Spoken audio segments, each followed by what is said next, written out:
세상에는 참 많은 것들을 소유하고 그 소유물을 갖고 행복하게 사는 사람들이 많이 있습니다.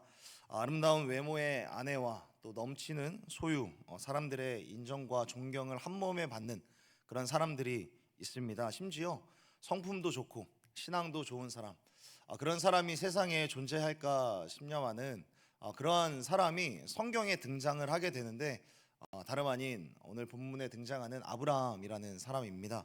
이 아브라함은 성경이 인정할 만한 그런 부자였고요. 또 성경이 공인한 미인을 아내로 데리고 있었던 사람이었습니다. 아브라함에게도 이런 아름다운 아내가 있었는데 이 아름다운 아내가 얼마나 아름다웠던지 나이가 70세가 넘었는데도 불구하고 이집트의 왕의 마음이 흔들렸다라고 기록할 정도입니다. 간절히 바라기는 우리 자매들에게도 그런 은혜가 있게 되기를 예수님의 이름으로 축복합니다. 아멘 하지 않는 걸 보면은 좀 서운한데요. 세월이 흘러도 변하지 않는 그런 미모를 갖게 되는 우리 자매님들이 되기를 예수님의 이름으로 축복합니다. 감사합니다. 또 우리 형제들 너무 서운해하지 마시고요. 그런 여인을 아내로 삼는 우리 형제들이 되기를 예수님의 이름으로 축복합니다. 아멘. 저도 아멘입니다. 아내가 이쁜 것은 둘째치고요. 더 사실 큰 복은 아브라함 자신이 참 실수도 많고 부족하고 연약한 사람인데도 이런 아름다운 여인이 평생을 사랑했던 사람이 바로 아브라함인 겁니다. 뿐만 아니라 아브라함은 인생에 있어서 참 많은 성공의 경험을 가지기도 했습니다. 처음에는 애굽과 가나안 땅을 전전하면서 그렇게 살아갔었던 이민자였지만 사업의 초기에는 좀 어려움들도 많이 있었지만 그러나 시간이 지날수록 늘어가는 소유를 감당하지 못하여서 자신의 삶의 터전을 옮겨야만 하는 그런 상황도 이르렀고, 평화를 사랑하는 사람이고 또 평소에는 온유한 사람이었는데 자기의 조카가 전쟁 중에 포로로 끌려갔다라는 소식을 듣고 자기의 정예 요원 318명의 그런 정예 요원을 데리고 들어가서 조카만을 딱 데리고 올 수 있을 만한 그런 강한 군사력도 가지고 있는 사람이었는데, 사실 이것보다 또 더 놀라운 것은 318명의 그 부대가 강력한 것도 맞긴 하지만 그러나 318명의 그런 사람이 아브라함에게 자신의 목숨을 다 바칠 정도로 그렇게 존경을 했었던 그런 사람들이 아브라함을 따랐다라는 것이 훨씬 더 큰 복이겠죠. 그만큼 죽음을 각오할 정도로 아브라함을 존경하고 따르는 사람들이 아브라함 주변에 많이 있었던 겁니다. 또 신앙적으로도 부족함이 없는 사람이었던 것이죠. 2주 전에 살펴보았던 대로 하나님의 명령대로 물론 가족과 친척을 떠나지는 못했지만 그럼에도 자신이 살아갔었던 삶의 터전, 고향을 떠났었던 사람이고 그렇게 하나님을 만나고 하나님과 동행했었던 사람이 바로 아브라함이었습니다. 자, 이렇게 많은 것들을 가지었던 그리고 많은 사랑을 받는 아브라함이었지만, 그러면 아브라함은 과연 행복한 사람이었을까? 아브라함은 사실 행복한 사람이 아니었습니다. 그 이유는 단 하나뿐이었습니다. 100살이 다 되도록 그에게는 자녀가 없었기 때문입니다. 많은 것들을 가졌지만 그에게 정말 있어야 돼, 그리고 또 자신의 마음 가운데 깊은 소원을 가졌었던 그 자녀가 없었기 때문에 그는 행복하지 못했습니다. 꽤 오랜 시간 동안 그 기도 제목을 가지고 하나님 앞에 간절히 기도했지만 그 기도는 응답이 계속해서 지연이 되고 있었던 것이죠. 자식이 없었다라는 것은 동일하게 2주 전에 살펴보았던 대로 문화적으로도 불행한 일이었고 종교적으로도 하나님으로부터 저주를 받았다라고 여길 만한 그런 일이었고, 또 현실적인 경제적인 문제로는 자녀가 없었다라는 것은 불안정한 그런 노후를 계속해서 그려가고 있었다라는 것밖에 되지 않고요. 또 족장의 자리에 있었던 아브라함에게 있어서 자녀가 없었다라는 것은 언제든지 쿠데타라든지 반란을 당할 위험이 있다라는 것을 보여주는 예이기도 한 겁니다. 이런 것들을 보면서 사람의 일생에는 행복하기 위해서는 참 많은 것들이 필요하다라는 것을 보게 됩니다. 좋은 관계도 필요하고 망하지 않을 만큼, 굶어 죽지 않을 만큼의 그런 물질들도 참 많이 필요하고, 내가 할 수 있는 역할들, 나의 재능들이 필요한 곳에 내가 그 자리에 가서 내가 쓰임 받는 것들, 그런 것들이 참 많이 필요한데, 그런데 불행하기 위하여서는 그 모든 것들을 갖고 있다고 할지라도 한 가지만 빠져도 불행하다라는 사실을 우리들은 알게 되는 겁니다. 건강하지 않으면, 많은 것들을 가져도 건강하지 않으면 인생이 힘들어지고요. 돈이 없어도 너무 없으면 또 힘들어지는 겁니다. 또 관계에 오해가 생기면 억만금을 주어도 괴로움을 당하는 사람들이 많이 있다라는 것을 우리들은 삶 가운데서 많이 겪게 됩니다. 아브라함에게는 돈도 있었습니다. 그러나 행복하지 않습니다. 자식이 없었기 때문이죠. 아브라함에게는 아름다운 아내도 있었습니다. 그래도 행복하지 않습니다. 그에게는 꼭 필요한 자녀가 없었기 때문입니다. 아브라함은 여러 방면에서 성공한 사람이었습니다. 그래도 그는 실패했다고 느낍니다. 왜냐하면 그에게는 아들이 주어지지 않았기 때문이죠.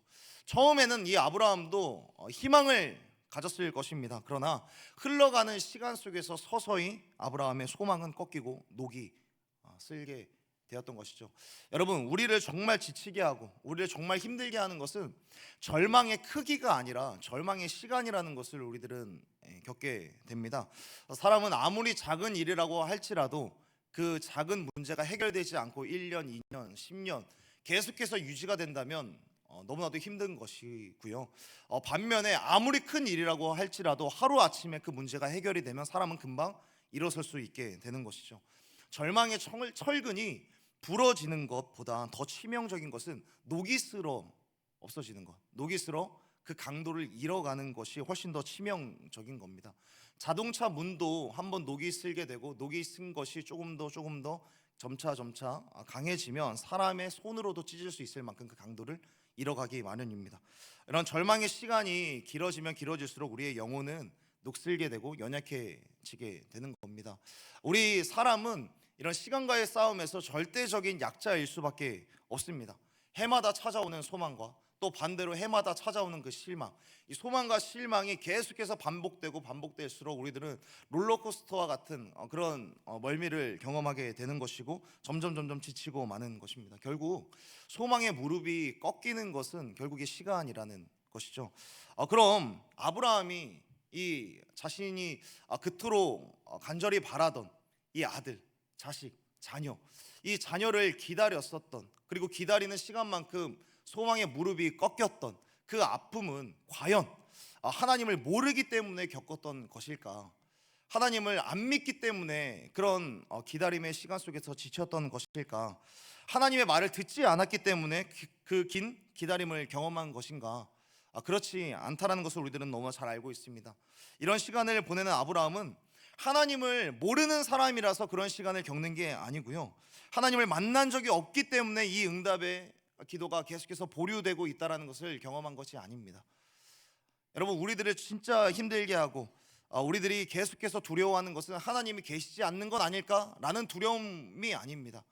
우리들이 진짜 마음이 아프고 우리들이 계속해서 신경이 쓰이는 신앙의 중심은 하나님이 계시지 않는 건 아닐까, 이게 아니라 하나님이 계신데도 불구하고, 하나님이 살아계시는 건 내가 믿는데 그 하나님을 내가 믿는데도 불구하고 하나님이 나를 도와주시지 않는 것만 같은 것, 그 시간을 겪을 때 우리들은 진짜 힘이 들게 되는 것이고 우리들은 진짜 두렵게 되는 것이죠. 하나님을 믿고 하나님의 살아계심을, 하나님께서는 분명히 전능하신 하나님이다 라고 우리들은 믿고 있는데도 불구하고 도저히 우리는 인생을 내가 돌파할 수 있을 것 같은 그런 저력을 내가 가지고 있지 않는 것만 같다라는 그 순간을 느끼는 것, 그것은 그러한 하나님이 있는데도 나에게 왜 이런 일이 있을까? 우리들은 그런 시간들을 경험하게 됩니다. 하나님이 계신데도 왜 빨리 응답해 주시지 않는가? 왜 하나님은 빨리 말씀해 주시지 않는가? 아브라함도 수도 없이 물어봤을 겁니다. 하나님을 믿지 않는 저 사람도 아이를 낳고 잘 사는데 왜 저는 아이를 낳지 못하는 겁니까? 수없이 되물어보면서 응답되지 않는 그 하나님의 일하심에 마음이 많이 서운했을 것 같습니다. 저 역시도 이런 실패의 쓴잔을 그리고 기다림의 그런 시간들, 고독한 시간들을 참 많이 보냈던 것 같습니다. 지난 시간들을 돌이켜보면 좀 눈물로 준비했었던 그런 대학원의 시험 속에서 여러 번 낙방을 경험을 했었고요. 몇몇 청년들에게도 좀 나누었었던 내용들이지만 온사랑교회에 오기 전에 여러 교회에 좀 지원을 많이 하지 않았겠습니까?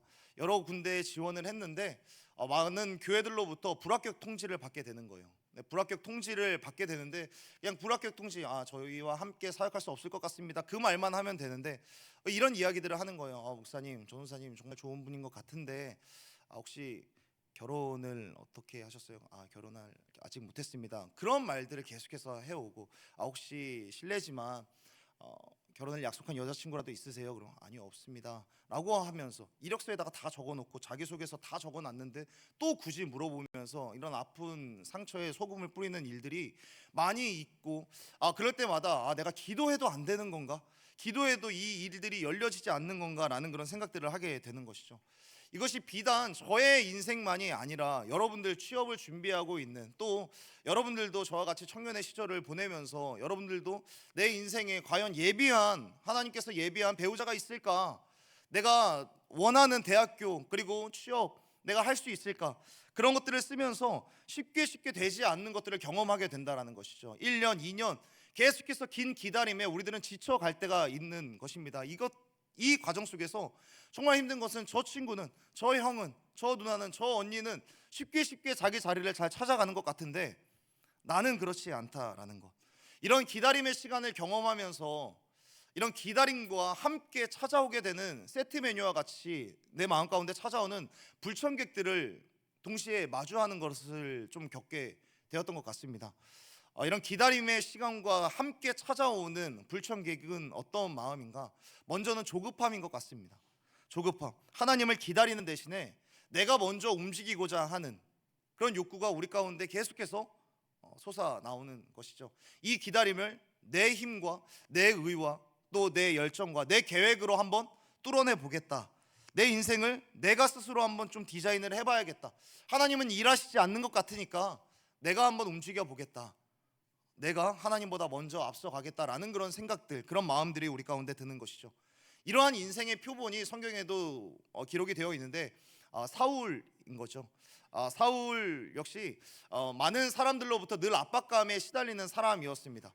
그래서 사무엘을 기다려야만 했지만 사무엘이 오지 않자 레위인이자 제사장만 드릴 수 있었던 제사를 자기 스스로 드려버리게 됩니다. 그때 레위인이자 이제 제사장이자 사사였던 사무엘이 올 때까지 기다리지 않았던 것, 그 하나님의 때를 기다리지 않았던 것, 그 한순간의 조급함 때문에 그 조급함을 이기지 못하여서 그는 평생 하나님과의 관계가 뒤틀려진 채 살아가게 되는 것이죠. 우리 마음 가운데 기다림과 함께 찾아오는 불청객 두 번째는 타협입니다. 이 정도는 하나님도 이해하시겠지. 하나님도 이렇게까지 일하시지 않으셨으니까 하나님이 이 정도의 움직임을 원하시나? 조급함과 타협이 함께 움직여지는 겁니다. 그리고 이러한 실수를 우리가 함께 읽지는 않았지만 창세기 16장에서 아브라함과 사레가 함께 저지르게 되는 겁니다. 아브라함과 사레는 하나님을 기다린 지 10년 만에 큰 실수를 합니다. 물론 10년이라는 시간이 짧은 시간은 아닙니다. 그 긴 기다림 속에서 내가 무언가를 해야만 하나? 그러한 마음이 여러 번 들었을 겁니다.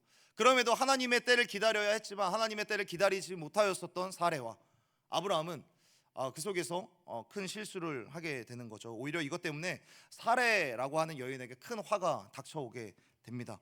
가장 믿을 만한 자기 사람이라고 여겼었던 자기의 종이었던 하갈이라고 하는 이 사람을 아브라함의 첩으로 밀어 넣는 겁니다.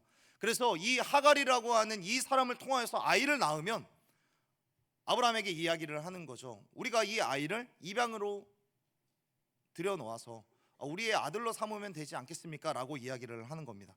그런데 이 조급함과 타협, 그래도 아들이면 아들이지 않습니까? 자식이지 않습니까? 라고 했었던 이 타협, 조급함과 타협의 결과가 어떠한 결과를 초래하는가? 사레는 자기 사람이라고 해서 아브라함에게 첩으로 밀어 넣었는데, 그런데 하갈이 임신해서 아기를 낳자마자 이 사레를, 자신의 주인이었던 사레를 무시하기를 시작을 하는 거예요. 이런 것들을 보면서 사람에 대한 과도한 어떤 믿음으로 이루어진 인간의 계산과 그런 기대라는 것이 얼마나 하찮은 것인가라는 것들을 생각을 해보게 되는 겁니다. 믿어서 그 일들을 했는데 오히려 믿는 도끼의 발등을 지키게 되는, 오히려 큰 화를 불러오게 되는 그런 일들을 겪게 되는 것이죠. 그렇게 아들을 낳았지만 하나님께서는 이 하갈로부터 낳은 아들, 아브라함의 아들이긴 했지만 하갈의 아들이었던 이 이스마엘을 아들로 자녀로 인정하지 않습니다. 그 이유는 간단합니다. 하나님께서는 아브라함에게만 약속하신 것이 아니라 사레에게 함께 약속하셨던 내용이었기 때문이죠. 하나님은 아브라함과 사레에게 동시에 약속을 했지만 사레에게 주신 이 약속을 사레가 믿지 않았기 때문에, 아브라함의 아내였던 사레가 믿지 않았기 때문에 하나님이 인정하지 않았던 것입니다. 이러한 타협이 아브라함과 사레 가운데 있었던 것이죠. 우리들은 기다림이 찾아왔을 때 기다림의 끝이 보이지 않아서, 그래서 이 기다림에 지쳐갈 때 우리 마음 가운데는 조급함이라는 것이 찾아오고요, 타협이라는 것이 찾아오고, 뿐만 아니라 원망도 찾아오고 낙심도 찾아오고, 그래서 하나님이 점점 신뢰할 만하지 않다라고 여겨져서 이 예배를 드리는 가운데서도 점점 치열함이 사라지고, 기도할 때에도 진실함은 사라지고 형식만 남게 되는 일들이 일어나게 되는 것이죠. 그리고 영적인 씨름도 없고 통증도 없고 아무런 느낌도 없는 일종의 영적인 문둥병이 찾아오게 되는 것입니다. 그러면 하나님께서는 이렇게 기다리기만 하는, 기다림에 지쳐만 가는 우리들의 마음을 너무 모르시는 것이 아닐까라는 그런 생각도 해보게 됩니다. 하나님, 이렇게 간절히 바라는데, 아브라함의 입장이었으면 내가 10년을 기다렸고 지금 20년이 넘도록 기다리는데 하나님, 제 마음을 모르시는 겁니까? 라고 되물어 볼 만한데, 그럼에도 하나님에 대해서 묵상하고 하나님에 대해서 알아가면 알아갈수록 하나님은 기다리는 우리들을 절대 모르시는 분이 아니라는 것을 알게 됩니다. 누가복음 15장에서 제가 여러 차례 말씀드리지만 하나님께서는 동네 어귀에 서서 늘 오늘은 올까? 내일은 올까? 그 다음 날에는 오지 않을까? 늘 그 자리에 서서 기다리시는 하나님이라는 것을 우리들은 성경을 통해서 확인할 수 있게 됩니다. 우리의 하나님은 의심의 여지 없이 기다리시는 하나님이시라는 것을 성경을 통해서 확인하는 것이죠. 그렇다면 우리의 기다림과 하나님의 기다림 사이에는 뭐가 다른 것일까? 우리의 기다림과 하나님의 기다림에는 아주 큰 차이가 있는데, 먼저 하나님의 기다림에는 조급함이라는 게 없는 겁니다. 하나님은 우리를 만드실 때 한순간에 짠 하고 완성작으로, 완성품으로 만드신 것이 아닙니다. 믿음에 있어서, 성품에 있어서, 어떤 성령의 열매적인 부분들, 그리고 온전한 그런 믿음에 있어서 완성작으로 만들어 놓지 않으시고 늘 자라가도록 만들어 놓으셨습니다. 그리고 그 자라가는 그 과정 속에서도 온전히 제대로 바른 길로 자라갈 것이다 라고 생각하지 않으세요. 너희들이 잘 못 갈 수도 있지만 그러나 내가 기다려 줄 거야 라는 그런 마음으로 우리를 기다리시는 하나님이시라는 겁니다. 또 하나님의 기다림에는 어떤 특징이 있냐면 낙심이 없는 겁니다. 포기가 없는 거예요. 우리들을 향하여서 실망이 없는 겁니다. 우리들이 하나님의 일하심을 볼 때, 우리들을 향하여서 바라보시는 그 하나님의 일하심을 볼 때, 모든 예배 가운데 모든 사람들이 하나님의 은혜를 부어주시는 것, 그것들은 보지 못하는 것 같아요.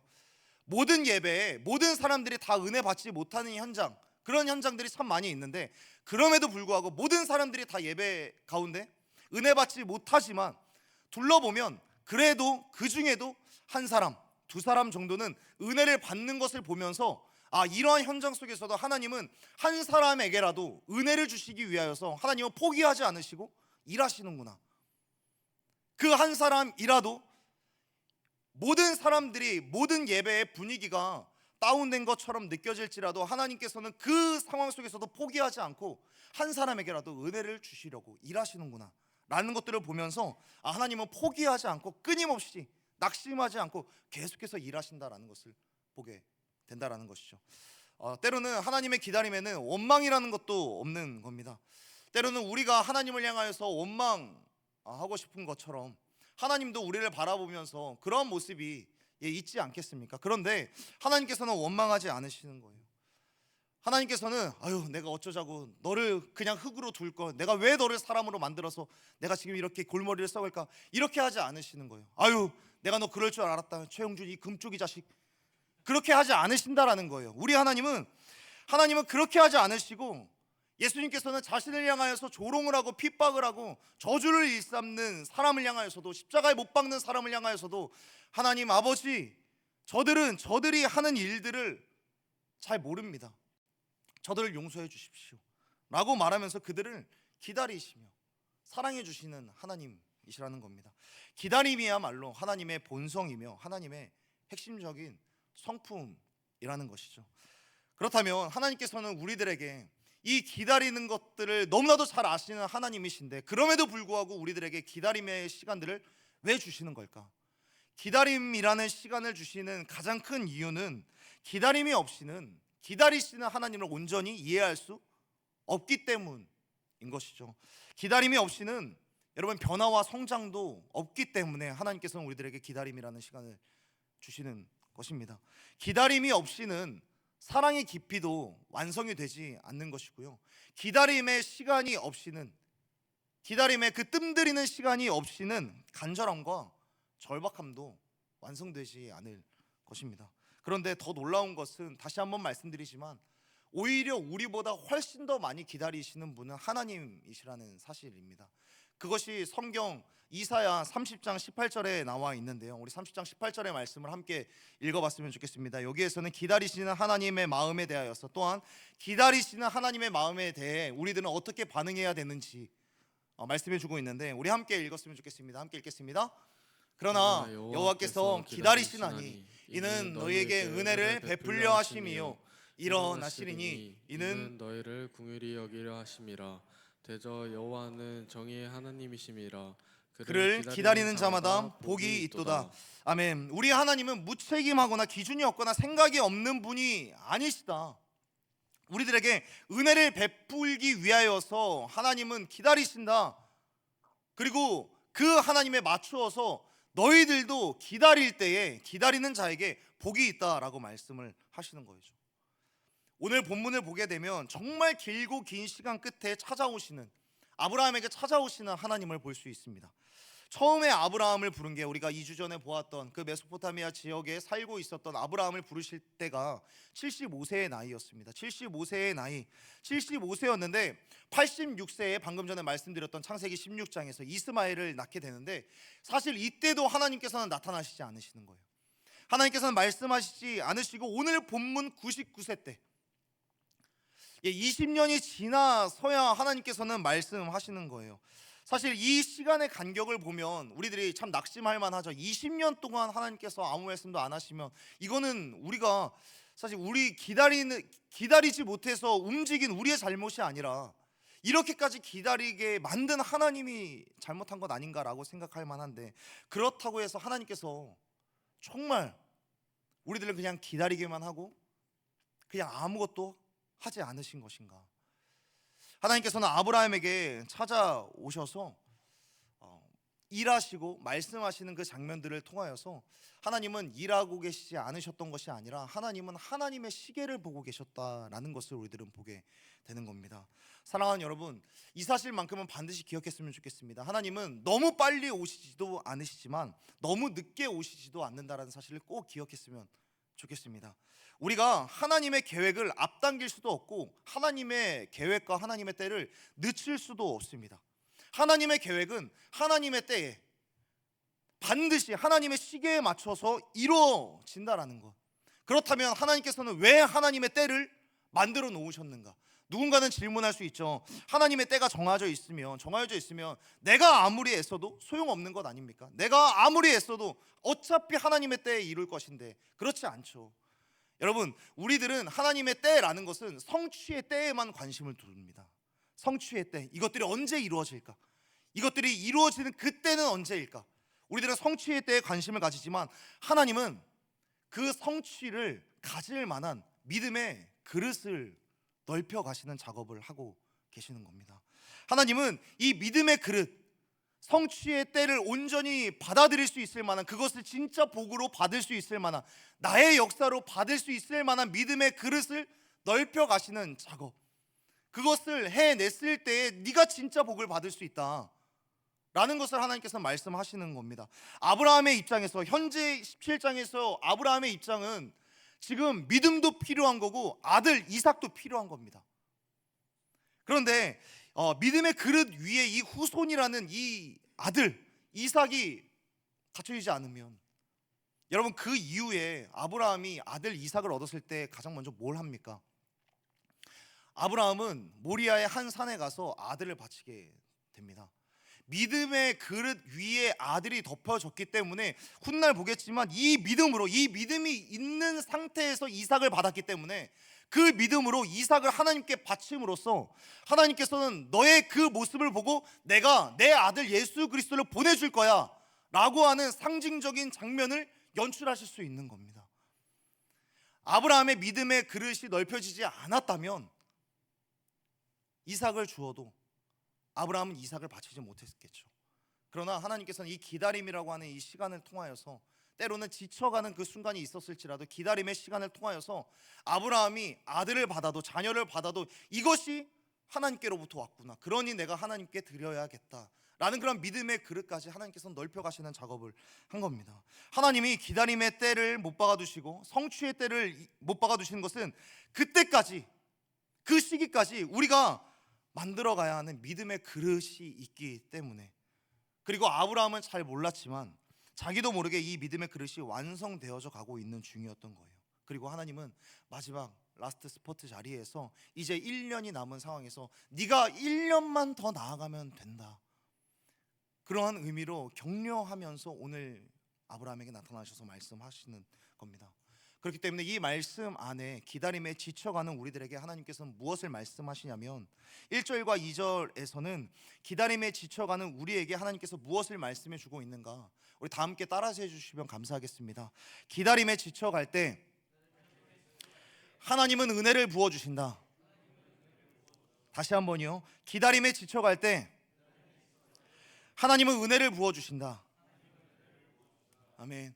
하나님께서는 아브라함에게 오늘 처음 나타나셔서, 처음은 아니죠, 오늘 17장에서 나타나셔서 은혜를 주시기 위하여서 자신을 뭐라고 소개를 하냐면 나는 전능한 하나님이다 라고 소개를 합니다. 여러분, 전능한 하나님이다, 전능한 하나님이다 라는 것은 여러분들 잘 알고 있는 단어입니다. 엘샤다이, 엘샤다이, 나는 전능한 하나님이다 라는 표현을 하는데, 이 엘샤다이라고 하는 이 표현이 성경에서 처음으로 기록이 되는 거예요. 성경에 처음으로 나는 전능한 하나님이야 라는 것을 아브라함에게 처음 밝히고 있다라는 거예요. 그렇다면 이 하나님께서 엘샤다이다, 나는 전능한 하나님이다 라고 아브라함에게 왜 자신을 소개를 할까? 나는 전능한 하나님이야 라고 왜 소개를 하고 있을까? 이유는 너무나도 간단한 거예요. 아브라함이 하나님을 전능한 하나님이다 라고 믿지 않았기 때문에 하나님께서는 나는 전능한 하나님이야 라고 소개를 하고 있는 것이죠. 여러분, 아브라함은 하나님의 약속을 들었습니다. 그리고 그 약속을 믿었죠. 15장에 보아도 아브라함이 하나님을 믿으니 그 믿음을 의롭게 여겼다라고 말씀하고 있습니다. 믿었죠. 그런데 이 믿음, 약속을 들었고 약속을 믿었지만 그 약속을 믿는 과정 속에서 내 삶 가운데도 이런 일이 일어날 거라고는 믿지 못한 거예요. 여러분, 전능한 하나님 엘샤다이, 이 용어에는 이중적인 표현인데 여기에는 전능한 하나님이다 라는 의미 외에 충분한 하나님이다 라는 뜻이 있습니다. 충분한 하나님. 여러분, 수많은 사람들이 천지를 지으신 하나님을 믿습니다. 그리고 홍해를 가르신 하나님을 믿죠. 그리고 예수님께서 사망의 권세를 다 깨뜨리시고 3일 만에 부활하신 것 믿습니다. 오병이어의 기적 행하신 건 믿습니다. 그런데 문제는 반면에 내 인생을 충분히 채워주실 하나님이라고는 믿지 못하는 거예요. 천지를 지으신 하나님 믿습니다. 홍해를 가르신 하나님 믿습니다. 그런데 내 인생에도 그런 일들이 일어날까요? 그런데 그런 일들이, 오병이어의 기적, 수많은 사람들을 채워주셨던 그 기적이 내 인생에도 일어날까요? 그런 생각을 가지게 되는 것이죠. 하나님, 나한테 내 인생에 예비하신 배우자가 있을까요? 내 인생에 필요한 취업의 문제, 하나님 관심은 가지고 계십니까? 하나님, 내가 원하던, 내가 가고 싶던 대학교에 가지 못했는데요. 하나님, 내가 너무나도 가고 싶었던 취업을 했는데 왜 미친 사람들만 이렇게 많습니다? 왜 저에게는 만남의 축복이 없는 거죠? 하나님, 정말 내 인생에도 선하신 하나님의 역사와 인도하심과 손길이 있긴 있는 겁니까? 전능하신 하나님이 계신 건 믿는데 그 전능하신 하나님이 내 삶 가운데도 역사하실 거는 믿지 못하는 겁니다. 그런데 그때 하나님이 흔들리는 그 아브라함에게 나타나셔서 말씀하시는 게 뭐냐면, 나는 너에게 충분한 하나님이다.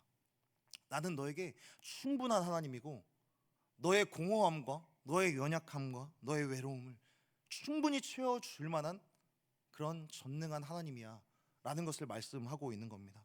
내가 너의 연약함에도 불구하고 내가 충분히 일할 것이고, 부족하지 않게 그 일이 이루어지지 않는 방향으로 계속해서 가는 것 같지만 너를 절대로 이탈시키지 않도록 내가 너를 충분히 이끌어 갈 거고, 넘어져도 일어설 수 있게 엘샤다이, 충분한 하나님으로 내가 너에게 일해 줄 거야 말씀하시는 겁니다.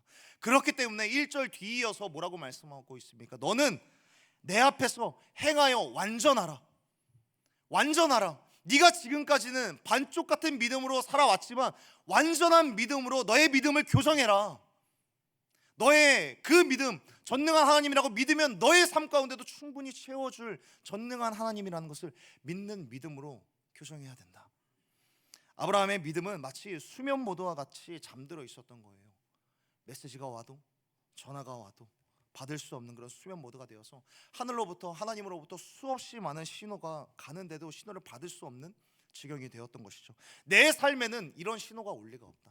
내 삶에는 오지 않을 거다. 그런데 하나님께서 나타나셔서 그의 인생 가운데 말씀을 주시자 그 말씀이 이제 은혜가 되기 시작한 겁니다. 말씀이 사람의 인생 가운데 은혜를 주는 현상, 말씀을 들었을 때 이 말씀이 우리 가운데 은혜로 다가오는 현상을 영적인 알람과 같이 비유할 수 있을 것 같습니다. 우리가 수면 모드로 해놔도, 스마트폰에 수면 모드로 해놔도 알람은 기가 막히게 울리듯이, 알람은 울리듯이 우리의 인생에도 하나님께서 부어주시는 은혜의 알람 소리가 있게 되는 것이죠. 특별히 하나님의 말씀을 들을 때 여러분, 그 말씀이 알람처럼 우리들의 영혼을 깨우는 때가 있다라는 것입니다.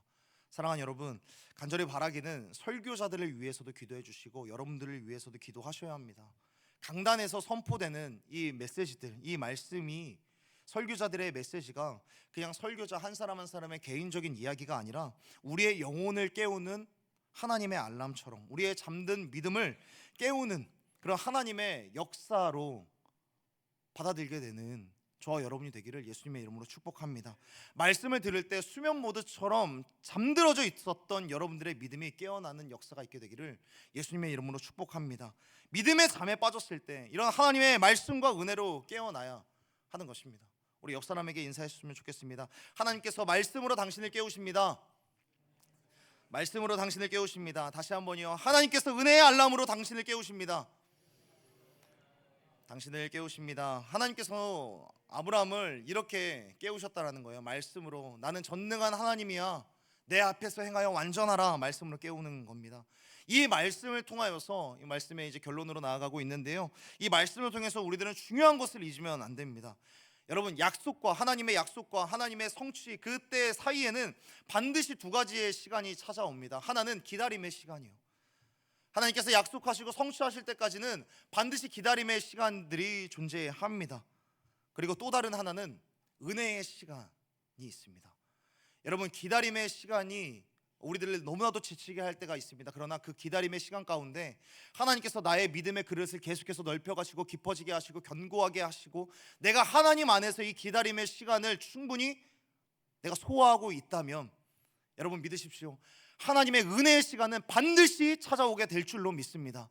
하나님께서는 말씀으로 우리 가운데 깨우시고 우리 가운데 은혜를 주시는 그때가 분명히 올 줄로 믿습니다. 그 은혜의 시간이 결국에는 길고 길었던 기다림의 시간을 이기게 할 줄로 믿습니다. 그런데 이 은혜의 시간, 우리 가운데 찾아오는 이 은혜의 시간을 더 잘 받는 방법이 있습니다. 오늘 아브라함에게 하나님께서 말씀하시죠. 말씀으로 깨우시는데 그 말씀이 있었을 때 아브라함이 하나님 앞에 어떻게 반응을 하고 있습니까?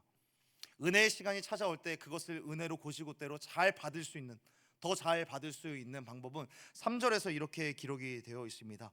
아브라함이 엎드렸더니, 아브라함이 엎드렸더니, 말씀하시자 그 말씀이 자신의 알람처럼 자신을 깨우고 흔들기 시작하자 그 자리에서 엎드렸다라고 이야기를 합니다. 여기서 엎드렸다라는 말은 완전히 붕괴되었다라는 그런 의미를 담고 있습니다. 그의 감각이 완전히 붕괴된 겁니다. 얼어붙었던 그런 빙산이 무너져 내리듯이 그의 얼어붙었었던 그 마음과 하나님을 향한 무감각들이 다 붕괴되기를 시작을 하는 거예요. 여러분, 이 시대에 정말 필요한 예배 드릴 때 우리의 반응은 이런 것이 아닐까 생각을 해봅니다.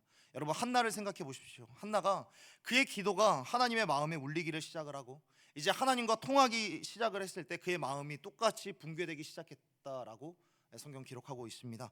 그의 마음이 붕괴되기 시작을 했을 때 어떻게 비춰지냐면 사람들이 그녀를 볼 때에 마치 술 취한 것 같다, 이상한 것처럼 느껴지는 거예요. 비정상적인 것처럼 느껴지는 겁니다. 여러분, 말씀을 통하여서 그리고 예배를 통하여서 은혜를 받았을 때 우리의 반응은 어때야 되냐면 마치 사람들이 모았을 때 쟤 이상한 거 아니야? 쟤 좀 비정상적인 것 같은데? 여러분, 이러한 반응들이 우리 가운데도 있어야 한다라는 것이죠. 예배를 드리고 나면 그 은혜로 인하여서 우리들은 조금 이상한 것처럼 보여도 괜찮습니다. 고고하고 온화하고 교양 있는 척 또는 종교인과 같은 그런 예배는 사람을 살릴 수 없고 사람을 변화시킬 수 없는 겁니다. 저는 우리의 예배가 이런 모습이 좀 있었으면 좋겠습니다. 얼어붙었던 우리의 마음이 하나님의 말씀이 설교 강단에서 터져 나올 때 그 말씀으로 우리의 마음이 붕괴되는 역사가 좀 있었으면 좋겠습니다. 그 마음을 붕괴시키는 그런 역사. 괜찮은 척 예배당에 들어왔지만 내 마음을 붕괴시키는 그 하나님의 음성 때문에 괜찮은 척 화장을 했지만 눈물로 인하여서 이 화장이 다 지워지는 역사가 우리 자매들에게도 있었으면 좋겠고요. 머리를 잘 세팅을 했지만 내가 머리를 쥐어잡고 하나님 앞에 내 마음을 찢고 머리를 찢고 내 옷을 찢는 그런 마음으로 하나님 앞에 간절히 기도함으로 머리가 흥크러져서 야, 네 머리 왜 그러냐? 라고 이야기를 할 만큼 좀 이상해지는 그런 예배가 우리 가운데 좀 있었으면 좋겠습니다. 여러분, 우리들은 우리의 얼어붙은 심령을 붕괴시켜 달라고 우리들은 예배할 때 기도하며 그렇게 예배해야 합니다. 여러분, 우리의 마음이 붕괴되어야 합니다. 엎드려져야 되는 거예요. 내가 종교인이 아닌가, 그냥 그저 그런 마음으로 예배를 보는, 예배 어떻게 드리나 그렇게 보는 종교인이 아닌가, 나는 진짜 그리스도인인가, 우리들은 두려워하는 마음으로 이 예배당에 나와 있어야 되고요. 말씀을 선포하는데도 그 마음 가운데 말씀이 나를 막 찔리는데 두려움도 없고 죽어가는 내 영혼에 대한 어떠한 자각도 없고 다른 사람들에 대한 미움을 거두지 않았는데 거두지 않았었던 내 마음 가운데 어떤 충격도 없는 그런 모습들, 아무런 울림도 없고 아무런 감각도 없는 그런 영적인 문둥병과 같은 그런 모습으로 예배하고 있었던 것은 아닌가. 이런 모습은요, 구약시대의 율법과 같은 거예요. 유대교와 같은 거예요. 율법과 종교는 여러분 사람을 바꾸지 못합니다. 진짜 사람을 살리는 예배는 아브라함이 드렸던 이 붕괴, 말씀이 울려 퍼졌을 때 하나님, 내가 하나님 앞에 지금까지 온전히 신뢰하지 못했군요. 완전하게 하나님 앞에 내가 굴복하지 않았군요. 사랑하는 여러분, 하나님은 우리에게 은혜를 주실 때 우리가 이렇게 반응하기를 원하시는 거예요. 아브라함이 엎드렸을 때 일어났었던 마음의 붕괴, 하나님은 우리에게 그런 마음을 원하십니다. 간절히 바라기는 청년의 시절에, 청년의 때에 반드시 이러한 예배를 경험하게 되는 저와 여러분이 되기를 예수님의 이름으로 축복합니다. 그럭저럭 드리는 그런 종교 행위가 아니라, 여러분, 그런 종교 행위는 하나님이 필요로 하지 않으시는 거예요. 이사야 1장에 보면 너희들은 지금 내 뜰만 밟고 가는구나, 나는 그런 예배를 가증스럽게 여긴다라고 말씀하시는 겁니다. 진짜 하나님의 사람은 뜨겁게 기도하는 사람이고요, 감사가, 진짜 감사가 터져 나오는 사람, 하나님 앞에서 그렇게 진실하게 내 마음을 찢고 내 옷을 찢고 내 머리를 찢고 모든 것들을 찢어내며 하나님 앞에 엎드리고 내 마음을 붕괴시킬 때 하나님께서는 그런 사람을, 그런 인생을 바꾸어 가시기를 시작하시는 겁니다. 말씀을 정리하겠습니다. 기다림의 시간에 지쳐갈 때 여러분 반드시 기억했으면 좋겠습니다. 반드시 은혜의 시간은 찾아온다라는 것 반드시 기억했으면 좋겠습니다. 그 순간이, 그 날들이, 그 연수가 너무나도 지연되고 더디 올지라도 성취의 때까지 우리 하나님께서는 나를 계속해서 변화시켜 가시는구나, 성취의 때를 진짜 복으로 받아들일 수 있는 그 수준, 하나님이 진짜 원하시는 수준까지 나의 믿음의 그릇을 계속해서 넓혀 가시고 단단하게 하시는구나 라는 그 하나님의 손길을 믿는 저와 여러분이 되기를 예수님의 이름으로 축복합니다. 하나님은 반드시 은혜와 사랑으로 우리 가운데 임하실 것인데 그때에 아브라함이 엎드렸던 것처럼 우리 역시 하나님 앞에 엎드려지는 역사가 있게 되기를 간절히 소원하고 축복합니다. 그러면서 우리들은 고백하는 거예요. 하나님, 여기까지 나를 인도하셨군요. 하나님, 여기까지 나를 붙드셨군요. 역시 나는 하나님의 은혜가 아니면 설 수 없는 사람이었습니다. 그렇게 고백하는 지점까지 우리를 이끌어 오시는 그 하나님의 손길로 여러분들이 놀라게 되었으면 좋겠습니다. 은혜의 순간, 은혜의 시간 앞에 엎드려 예배하는 그날을 꿈꾸며 예배하며 흔들리지 않는 그 하나님의 사람들이 되기를 예수님의 이름으로 축복합니다. 우리 이 시간에 함께 찬양하며 나아갔으면 좋겠는데요.